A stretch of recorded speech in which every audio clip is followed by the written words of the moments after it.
ধন্যবাদ এবং স্বাগত জানাচ্ছি ভিডিওতে। এই ভিডিওতে আমি কথা বলবো বর্ডারলাইন পার্সোনালিটি ডিসঅর্ডার কি। অনেকের ভিতরেই প্রশ্ন জাগে, অনেকেই বুঝেন যে আসলে আমার মনে হয় বর্ডারলাইন পার্সোনালিটি ডিসঅর্ডার আছে। আসলে আসলেই আছে কিনা সে বিষয় নিয়ে কথা বলবো। আমি হচ্ছে কাউন্সিলিং সাইকোলজিস্ট আসাদুজ্জামান রাজু। আপনারা অবশ্যই আপনার মনের শান্তি বা মনের যে কোনো রকমের সমস্যার জন্য আপনার সাথে যোগাযোগ করতে পারেন, আমার সাথে থাকতে পারেন, কারণ আমি আপনাদেরকে এই সোশ্যাল মিডিয়ার মাধ্যমে একত্রে আমরা থাকতে চাই এবং সেক্ষেত্রে অবশ্যই আমার চ্যানেলটি সাবস্ক্রাইব করে থাকতে হবে আমার পাশে।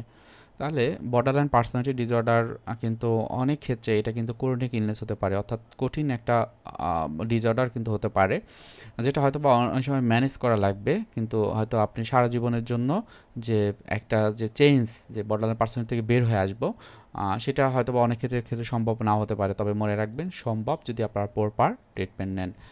তাহলে বর্ডারলাইন পার্সোনালিটি ডিসঅর্ডারটা কি, অনেক বেশি সিভিয়ার? একটু দেখেন তো।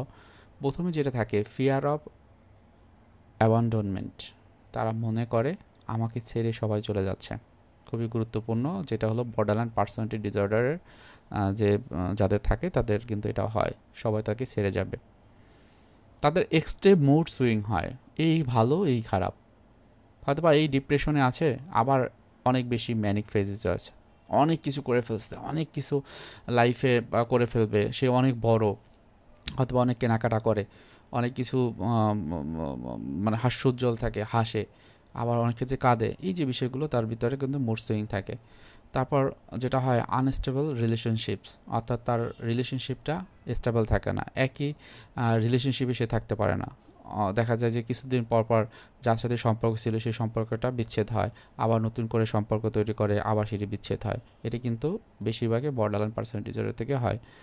তার ভিতর যেটা থাকে যে ইম্পালসিভ সেলফ ডিস্ট্রাকটিভ বিহেভিয়ার, অর্থাৎ নিজেকে হার্মফুল যে বিষয়গুলো, অর্থাৎ তার হাত কাটা বা বিভিন্ন রকমের সুইসাইডাল আইডিয়েশন বা সুইসাইডাল টেন্ডেন্সি তাদের ভিতরে থাকে, নিজেকে হার্ম করা, বিভিন্ন রকমের ক্ষতি করতে চায়। হয়তো বা অনেকের ক্ষেত্রে যেটা হয় যে এটা তাদের জন্য একটা রিয়ালিটির ক্ষেত্রে খুব প্রবলেম তৈরি করে এবং তাদের রিয়ালিটি সম্পর্কে তাদের ধারণা থাকে না, খুব খারাপ একটা অবস্থা তৈরি হয়।